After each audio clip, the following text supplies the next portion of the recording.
Hi, Dr. Zakir Naik. My name is Sinto John. I work for RAK Ceramics as a sales executive. I'm a Christian and a strong believer in Jesus Christ as my God. I am well aware that all Muslims do consider Jesus Christ to a high regard as a prophet. My question is regarding the issue on prohibition of pork in Islam. My first question is, do you consider all the words of Jesus and the miracles performed by Jesus as mentioned in the Bible?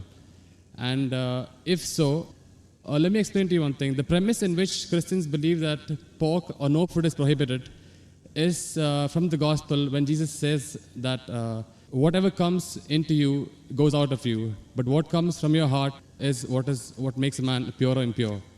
So if you consider that, then why do you think, and if you consider Jesus as a prophet, then why do you say that pork is prohibited in Islam? And if not, what do you think Jesus meant by when he said that?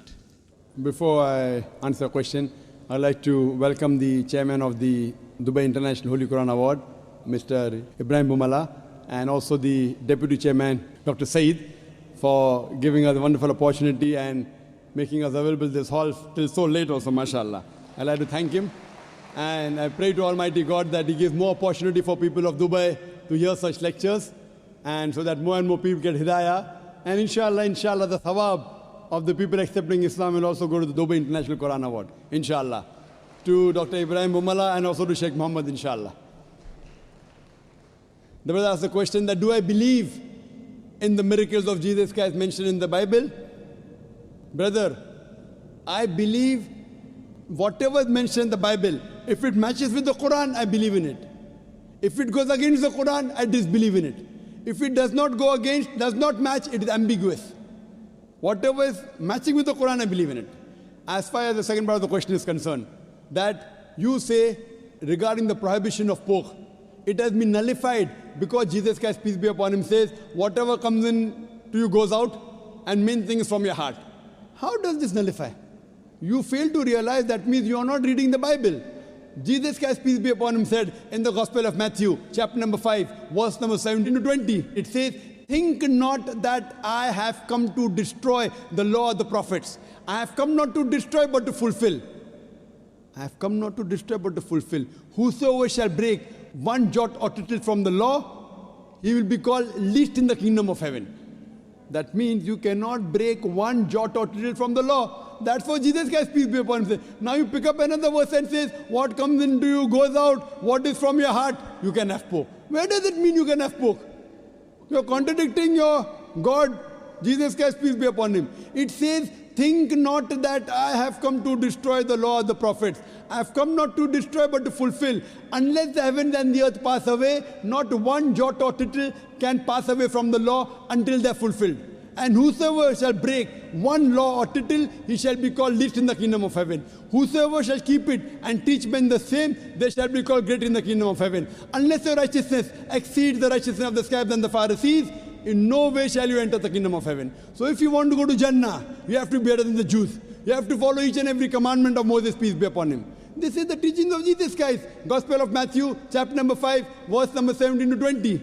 Okay, if that is so, then what do you think he meant when he said that whatever you eat comes in, whatever comes in out and goes out of you, what is from your heart is what decides what is pure or impure? It is simple. What comes in goes out. What's the problem in that? No, whatever you eat goes out. Is there any problem in that? No, it was asked in relevance when Jesus' disciples were questioned by the Jews that why are they not following the traditional ceremony of washing their hands before eating food. That's when Jesus replied that don't you understand that what you eat doesn't matter if it is pure or impure. What you eat, it goes into you and comes out of you. He didn't say it doesn't matter what you're eating is pure and impure. That's your saying. It's not mentioned in the Bible that way. No, it is mentioned in the Bible that what you Does eat... it say that whether what you're eating is pure or impure doesn't matter? Does it say that? No, it doesn't say. I'm sorry. So okay. please don't put your words in the Bible, please. Fine. But what I am quoting is verbatim. Fine. You can check up. I'm quoting from my memory. I don't have the Bible in front of me. But you're saying, you're putting your words into the Bible. No, but he definitely said that what you eat comes out of you. Of course, what you eat has to come out. What you eat has to come out. We are human beings. He wouldn't simply state that for, I don't know, for no man's sake. It is simple. What you eat comes out simple. Your heart means it is from your heart. That means your heart should follow the commandment. No, Because what Jesus he- Christ, peace be upon him, said earlier, don't break one jot or tittle. So if your heart is in it, you will not break a single jot or tittle. Simple explanation. Fine, You but don't he have to was- be a doctor of divinity. He was trying to prove the Jews wrong by saying that it is not important. No, not that- at all. He wasn't trying to do that. That's what you think. That's what the church tells you. It's plain black and white. No, Jesus said you cannot break one jot or tittle from the law. So I'm where is he telling the Jews to break the law of Judaism? He's not telling that. He is not giving any indication for the Jews to break the laws of Judaism. He is telling them to obey it. It is your understanding of the Bible. Nowhere does the Bible say that. He did think that the Jews were not completely obeying the laws. They had- Correct, I agree with you. They were not completely obeying because they did not believe in the fulfillment of the Messiah. Because the Jewish scripture says there's a Messiah to come. We Muslims, we believe in it. The Jews don't believe. So he was trying to explain to them, I am the Messiah. But that doesn't mean he was trying to break the laws of the Jews. He was trying to fulfill. Think not that I have come to destroy the law of the prophets. I have come not to destroy but to fulfill. Simple. I am asking you, do you have pork, brother? I'm sorry? Do you have pork? Yeah, occasionally. That means you're not a good Christian. You're not a good Christian. Even occasionally you break one law or tittle, you shall not go to Jannah. Not Quran says that, Bible says that. Even if you have pork and you break one law or a tittle, you shall not go to paradise. You shall not enter eternal life. And you said that you are a practicing Christian. You said you believe Jesus Christ is God. I don't believe Jesus is God, but I follow his teachings. I love him more than you. This is what Jesus said. It's from the heart. This is the explanation of your verse. It's from my heart. I love him. I love Jesus Christ. Peace be upon him. Do you? I don't think so. It is I do. theoretical, not I from do. your heart. Verbally, yes.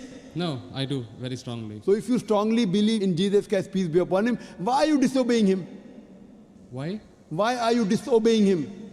I don't think I am disobeying him until now.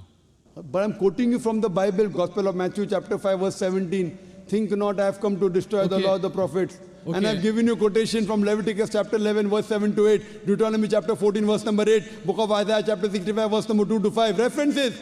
Okay, if that's the case, in the Old Testament it is said that an eye for an eye, a tooth for a tooth. But what does Jesus Christ say? If somebody slaps you, show him the other side. Now isn't that like a defying of the law? No, Isn't it's that a not correction? defined. I will give you. What you're quoting is references from the Gospel of Matthew chapter number 5 verse number 38. Okay. I will give the quotation. I It has- don't want the quotation, I want the answer for my question. But first I'll give the quotation reference, then I'll give the answer. Na? Fine, fine. I always give with proof. You believe without proof, you can do that. I am a man of proof. With references from your scripture. Okay. Gospel of Matthew chapter number 5 verse number 38. It has been said of the old times that an eye for an eye and tooth for a tooth. But I say unto you, whosoever takes a shirt, give him the cloak. Whoever walks with you 1 mile, walk with him twain. Whosoever offers you one cheek, offer him the other. That's it. It doesn't mean that he's going against it. But He's is showing there- it has been said of the old times.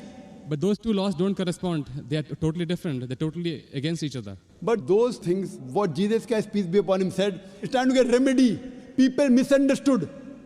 They misunderstood the law. An eye for an eye and tooth for a tooth means there should be justice. That doesn't mean someone by mistake, a child is playing cricket, and if the ball hits the eye, that doesn't mean you break his eye. People misunderstood the message. He was correcting it. Same way how you misunderstood the message that Jesus said had pork. Where did he say have pork? It means that people misunderstood. They are following the law by the letter, not by the spirit. What you have to realize that it means that if by mistake someone is playing cricket and suppose the ball hits the eye, that doesn't mean that you have to take the eye of the boy. So you have to follow the law in the spirit. And you have to see the meaning of it. That's important. That's what Jesus Christ, peace be upon him, tried to explain. I'm asking the question, will you follow Jesus Christ, peace be upon law today? If someone slaps you on one cheek, will you offer the other? There are many people waiting in the queue. Will you do that? I'm sorry? There are many people waiting in the queue. Okay. Will you follow Jesus' law? If someone slaps you, will you offer the other? No, but that is wrong then. According to me, it is wrong. According to you, it is correct, na? You believe Jesus Christ is your God, peace be upon him. Yes. If someone slaps you, will you offer the other cheek? You can come on the stage here. We'll have many people slapping you. I didn't understand actually. It's not clear. That verse of the Bible also says someone slaps you on one cheek, offer the other. Yeah. Do you believe in that law? I do, yes. So if someone slaps you, will you offer the other cheek? Exactly. If I don't, that means I'm disobeying his laws. That's it. Okay, suppose if I tell that from today, everyone will come and hit you on the cheek. Maybe once or twice you'll offer. Will you offer always? Well, that depends on my depth of the faith. I mean, if I'm really strong believer, then I would definitely offer. Is any Christian worth the name born today who will keep on offering his cheek? I have not met anyone. Do you agree that 30,000 people here, 30,000 slaps, will you take? But believe me, there are really true believers who would. I am asking you, will you? Leave us others, will you? I don't know. That means you're not a believer. That's I what don't we know is the realize it question. is. I don't know is the Therefore, answer. what we realize that every prophet came and for remedy. Today, Muhammad Sallallahu Alaihi Wasallam has come. And he said, depending upon the situation, if it is by mistake, an eye for an eye, tooth for a tooth is wrong. If it is required, sometimes you can offer your cheek, but not always. If you offer the cheek, where is justice? If that way someone kills you, you allow them to kill again. Is this justice? It's not justice at all. Depending upon the situation, you have to keep on changing. Therefore, I say that I believe in the teachings of Jesus Christ, peace be upon him, which match with the Quran. If it doesn't match with the Quran, what I say, it's an interpolation, it's a concoction, it's a fabrication. Because everything written in the Bible is not the word of God. According to scholars of Christianity, they say there are many interpolations in the Bible, there are many concoctions, there are many fabrications. According to Christian journals, they say there are 50,000 errors in the Bible. How many? 50,000. So therefore, I don't consider Bible to be the word of God. There are many unscientific things mentioned in the Bible. If you read the book of Genesis, I can give a lecture only on the contradictions, on unscientific things. I don't consider word of God. Do you consider Bible to be the word of God? Yes. Okay. Now do in the book of Genesis, chapter number 1, Yes. verse number 16. It says, Almighty God created two lights. The greater light, the sun, to rule the day, the lesser light, the moon, to rule the night. Bible says the light of the moon is its own light. Do you believe in that? The light of the moon is? Is its own light. Do you believe in that? No. That you don't believe in the Bible. Bible says in the book of Genesis, chapter number 1, verse number 14, Almighty God, He created the earth on the third day, created the sun on the fourth day. That means the earth and vegetables came before and sun came later on. Do you know science, brother? I'm sorry? Do you know science? Yes. The Bible says earth came first and then came sun. Is it correct? I don't know. No. Scientifically, is it correct? The earth came first and? Then the sun came. Earth came on the third day, sun came on the fourth day. Is it possible? We know the sun is the parent body in the solar system. All the planets that revolve around the sun, they are the bodies from the sun. You know the Big Bang? Yes. So it is created simultaneously. But the Bible says earth on the third day, along with vegetables, sun on the fourth day. How can the vegetables survive without sunlight? Is it possible? If God can make it that way, why not? But do you believe in that? See what God can do, but will God do something which is wrong? Illogical thing God will do. See, reasoning with God, I don't think it is in our scope. It is beyond our scope. It is not in your scope, but in the scope of human beings like me. God has to be logical. You can't be illogical. Then if you say illogical, then you believe every monkey, any stone, any tree is God. But what Brother, what our brothers in India do, everything is God for them. And then you say, don't argue with God, don't reason with God. So then you start worshipping the stone also. Brother, you can't be illogical. Seek ye the truth shall free you. Thank you. So hope you seek the truth, brother. Sure.